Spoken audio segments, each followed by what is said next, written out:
नमस्कार मित्रांनो, मी hotel image 25 सर्वेसर. आपण आपल्या हॉटेल समोर आहे, जिथे आपण अन्नछत्र लावलेला आहे त्यासमोर आहे.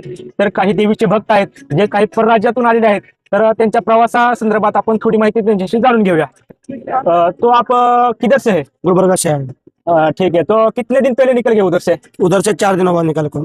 4 दिन पहले? हाँ 4 कितना किलोमीटर रहता है रनिंग? 150 किलोमीटर रहता है। 150 किलोमीटर रहता है। हाँ। तो आदमी लोग 10-10 किलोमीटर चलने में दिक्कत करते हो, तो इतना 150 किलोमीटर कैसे चल लेते हो? वो भवानी का आशीर्वाद है मेरे ऊपर। ऐसा? हाँ। तो रास्ते में आते वक्त क्या गाना वाना बोल के ऐसा गाके गाने का वगैरह सब नाच जाता है। नाच के गाके? सब। तो अभी महाराष्ट्र में, कर्नाटक में बहुत बारिश हो रहा है, हो तो रहा उसकी वजह से कुछ दिक्कत हुई क्या? नहीं देखा तो क्या भी नहीं। नहीं तो नहीं हुआ। रात में मतलब ठहरने का, कुछ खाने पीने का क्या बंदोबस्त किया? बंदोबस्त उधर है भैया, जगह है सब उधर सब सो गए जगह में। हाँ हाँ, क्या तो भी खाने पीने का तो हाँ, बंदोबस्त सब- रहता था थोडा. हाँ। ठीक आहे. तो तुझं नाव काय? सुमित. सुमित. बरं, मग तू काय सांगू शकतो की तू गुलबर्ग्यामधून चालेला आहे? हा ठीक आहे. वय किती आहे?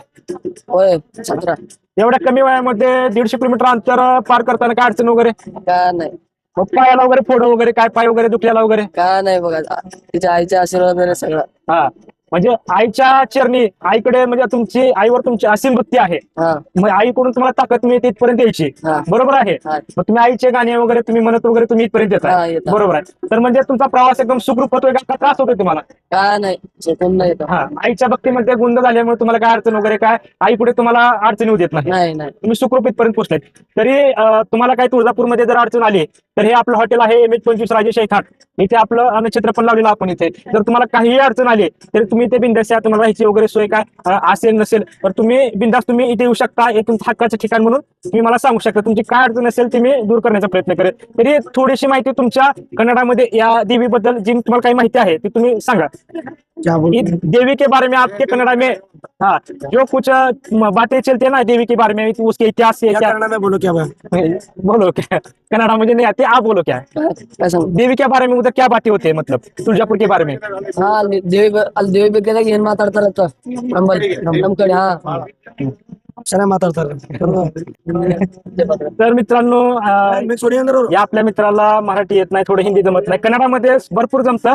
तो व्यक्त होण्यासाठी म्हणजे आतुर आहे, परंतु ते मराठी हिंदी जमत नसल्यामुळे तो व्यक्त होऊ शकत नाही इथे.